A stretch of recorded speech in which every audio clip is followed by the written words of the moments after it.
Welcome back to unfiltered diaries 29 జనవరి 2026. ఏంటి ఈరోజు dairy కొంచెం సాడ్గా ఉండబోతుంది. యాక్చువల్లీ ఈరోజు నేను విలేజ్కి వెళ్ళాను అనమాట. ఇన్ ద మార్నింగ్ ప్రతిసారి నేను బైక్ రైడ్ చేస్తున్నప్పుడు నేను మ్యూజిక్ వింటూ ఉంటా, చాలా ఎంజాయ్ చేస్తాను actually. But for the first time నేను ఎంజాయ్ చేయలేకపోయాను. సాంగ్స్ చేంజ్ చేస్తూనే ఉన్నా, కానీ నేను ఎంజాయ్ చేయలేకపోయాను అనమాట. సో పని చేశాను నేను, మ్యూజిక్ ఆపేసి ఇయర్ ఫోన్స్ తీసేసి స్టార్టెడ్ నోటీసింగ్ సైడ్కి వెళ్తున్న క్యాటిల్, ఫార్మర్స్, ఫీల్డ్స్ ఇవన్నీ నోటీస్ చేశా. అప్పుడు నాకు కొంచెం బెటర్గా అనిపించింది. దాని తర్వాత విలేజ్కి వెళ్ళి నాయనమ్మతో మాట్లాడిన తర్వాత ఇంకొంచెం బెటర్గా ఫీల్ అయ్యాను.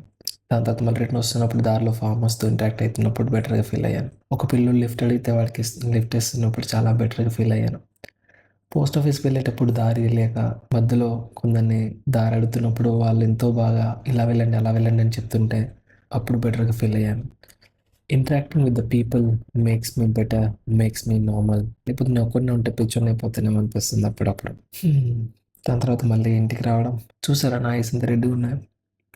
ఆఫ్టర్నూన్ పడుకోకుండా ఈవినింగ్ వరకు మొత్తం రిజిస్టర్ వర్క్ రాసా డాడీది, అందుకే ఇలా రెడీ అయిపోయినాయి. ఆఫ్టర్నూన్ నేను కాసేపు స్లీప్ తీసుకోకపోతే ఇలానే రెడీ అయిపోతాయి. దాని తర్వాత ఈవినింగ్ అయిపోయింది, అంతే. ఈరోజు కళ కలిసిపోయింది, తెలియలేదు ఎంత ఫాస్ట్గా అయిపోయింది.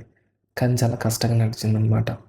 ఆ వర్క్ చేస్తున్నప్పుడు అనిపించింది, దేవుడా ఏ జాబ్ చేసినా ఇంత హెక్టిక్ ఉంటుంది అసలు. నేను బయట ఫ్రీడమ్, ఒక ఫ్రీ బర్డ్లా లేకపోతే చాలా కష్టంగా ఉంటుందని.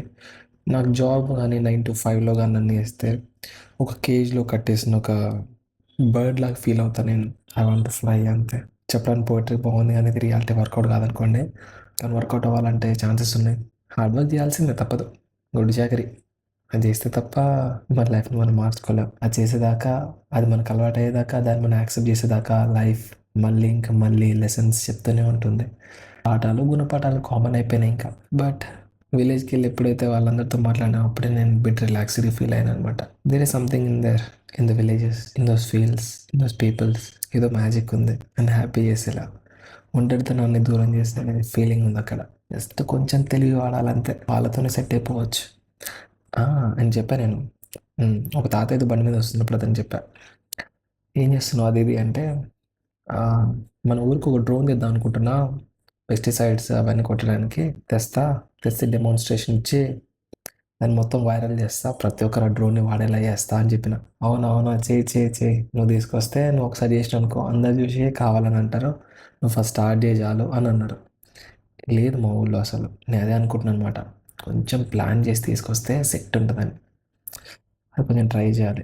ఫార్మింగ్లో మనమే కదా కొంచెం ఇన్నోవేటివ్ ఐడియాస్ తీసుకురావాలి, కొంచెం ఇలాంటి టెక్నాలజీస్ని వాళ్ళందరికీ పరిచయం చేయాలి. లేదంటే వాళ్ళు మాత్రం ఎక్కడి నుంచి తెలుసుకుంటారు చెప్పండి, మనం చదివిన దగ్గరికి వచ్చి దీనికే కదా, right? So I focus on that. And పడుకోవాలి తొందరగా, చూసారుగా ఐస్ రెడ్ అయిపోయాయి. That's it for the today. Thank you for listening with the patience. Good night and dream loves you.